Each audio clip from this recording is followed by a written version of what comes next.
Hello everyone, it's me again and it's time for another video. If at any point you find yourself enjoying the content, make sure you hit the thumbs up. And if you're new here, I'm doing a new video every single day doing and talking crypto, so make sure you're subscribed and let's crack on. Okay, so just looking at the big news story today is Elon Musk announces Tesla is suspended accepting Bitcoin citing environmental issues. So it's kind of hard to believe this, actually. It's kind of surreal. I wouldn't have thought Elon Musk is so stupid to think that Bitcoin has got environmental issues. Bitcoin is like tiny compared to stuff like video gaming, television, just so many other things which consume energy. And you know, most of the world's energy, something like 30%, is just wasted, and Bitcoin is often in the places using energy which is wasted. It's always looking for cheap energy, and it's always promoting renewable energy and cheaper sources of energy. So part of me thinks this is like really manipulation, you know. It wouldn't surprise me that, you know, there's nothing to stop these guys doing, you know, on a sort of leverage trading and shorting Bitcoin and then releasing these kind of things. And then I also think Tesla has also got Bitcoin treasuries, so possibly they are just trying to drive the price lower to buy more, or it could just be that. Another thing that I thought of is Tesla has actually received a lot of subsidies from governments, which mean you can buy a Tesla cheaper. So they will subsidize these cars, and maybe he was worried, probably especially in America, that they will stop subsidizing the cars, and maybe this is the problem. So maybe there's a lot of political pressure in this regard. But anyway, it's kind of ridiculous argument, actually. If you are interested in that kind of thing, why? Maybe I will try to put some information in the description below. But actually, I'm really glad to see this good old FUD coming in, and I hope it drives the price down, actually, because then we can buy more cheaper, and that's great. So looking at the price, we kind of had this kind of massive red candle down to like 48,000, and then we wicked all the way down to 45. Actually, I think we are going to continue to trend downwards. Actually, we kind of failed to break this trend line here, and I think we are going to come down to probably about 43 around this level once the 200-day moving average catches up, and I can't really see it going any lower than that.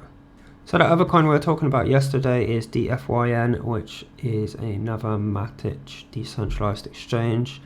Unfortunately, I just learned today that the IDO, which I think I had an opportunity to get in because I had enough Rooter token, sold at 0.01 basically. So missed like a massive gain on that.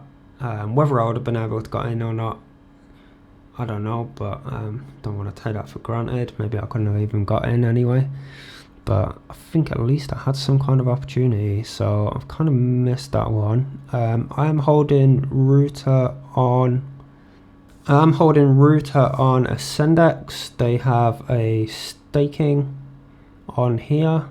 Definitely sign up to AcendEX. I've got my referral link in the description below.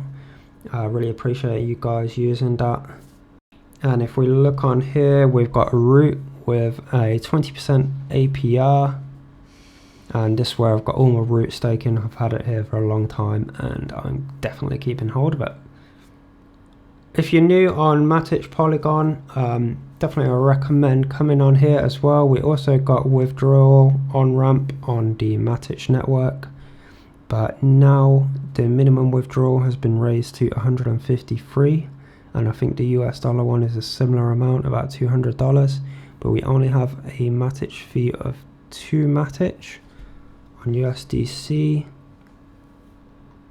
Yes, we've got a withdrawal limit of 140, so that's been raised, and we only have a 20 cents withdrawal fee. So unless you're coming from ETH or coming directly from Binance, if you're new to this, definitely it makes sense to follow my video, which I'll put a link in the description above, and just explains the whole process, and it's the cheapest way and the easiest way to do it, and then it's just a breeze. Okay, so back to DFYN. I picked up some yesterday for $1. Had an opportunity earlier to go on for like 60 cents, and I kind of missed out. I just got about $150, and we're now run up to about $2, $2.50, and yeah, it's looking good. So I still think this is early on this, and yeah, I'm just going to be keeping this at least for the medium term, next 3 months plus. Okay, we've got some really big development in charting on matic, which on Polygon, which has really been needed. Kex.app I've been using, but they only have they got a few chains on here, but they don't seem to have much options on here. I've got Gash on here. Wow, look at that. Moon token, Krill. The chart is actually really nice. We've got the trading view chart, really like it. But if we try to search for fish, for instance, then you'll find that we don't have fish on Polygon, only the Ethereum. So the new one I want to introduce to you guys is app.slingshot.finance. It's a bit of a weird UI. I think they've kind of overdone it a bit with this cursor, but they have everything, and I do like how they got this kind of simplified look, so you can just get a sneak preview of what's kind of up and what's down. Fortunately today, looks like a lot of things are suffering a bit, but we've got everything on here. We've got Krill, we've got fish, got root, razor, moon, Gash, Polydoge, and here you can actually see your wallet balances as well. Oh, when you change token, it will tell you your wallet balance as you go through the tokens. So that's really cool. I'm gonna explore it a bit more, but this looks really, really helpful. Okay, there's a new farm that I wanted to introduce to you guys that's already been audited. They only have some very low severity issues. If you take a look on the audit, you can read a bit there. This one is done by TechRate, which seem to be doing many of the Polygon projects. And it's launching in 4 hours since I made this video, so probably it will be about 3 hours by the time I will release the video. And I just wanted to talk a little bit about the farms and why it's important to get in early.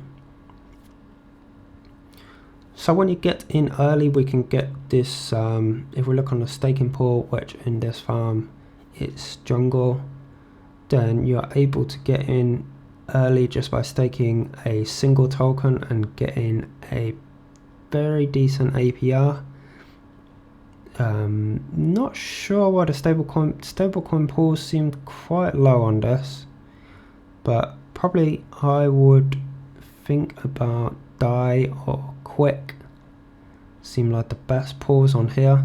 And then what you do is the rewards that you're getting here, you will get in the farm's native token Kong, and then what you can do is you can split that Kong, you can sell half of it and then put it into the pool where you will get a massive APR, or usually the best APR on the site, pretty much always the best APR.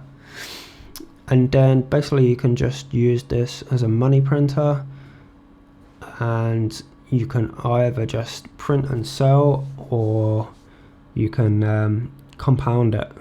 So why is it important to get in early? So I've been talking about Polycat a lot, and actually I haven't had any referrals yet, which kind of surprised me, as it's a deflationary token, and this I'm really hopeful about this farm actually.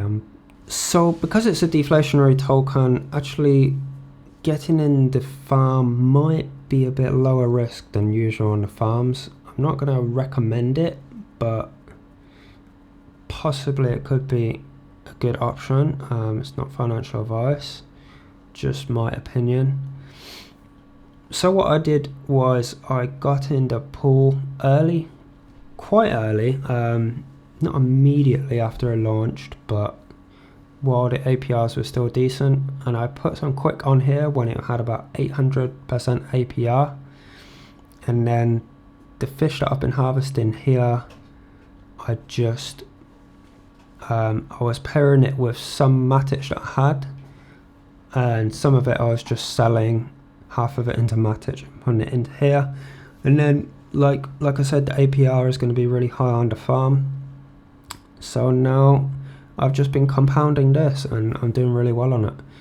So now I'm coming to the point where I'm not sure if I'm gonna keep compounding this, and then what I can do with this is I can actually use this to print tokens, and then I can cash that out into dollars, and then if I'm late on another farm I can just buy the farm here, and it's kind of reducing my risk, or I can just use it to fund the staking pool here. Can just go from farm to farm, you know. Another example is Polygon, which is also a deflationary token.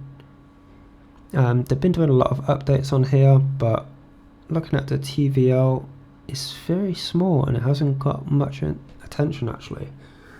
I'm surprised at this, and actually I'm considering to get in here as well.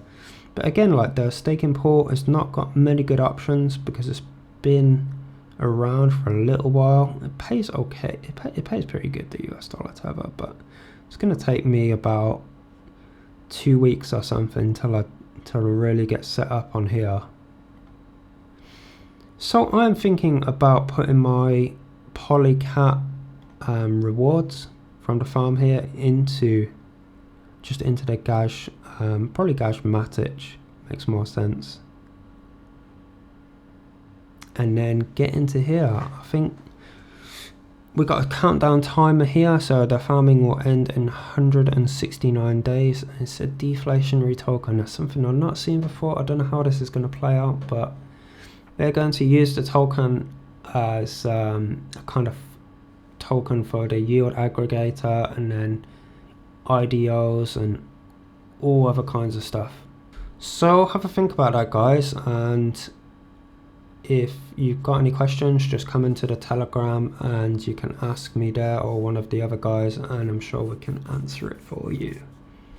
On Aave, my balance is doing really well. I extended my loan a little bit and just brought it back up to 20%, and I'm sitting on almost 15k with 3,000 borrowed, and I'm delighted with it actually. And yeah, I think up and beyond to $4 is the over next, probably about next 3 months is my prediction.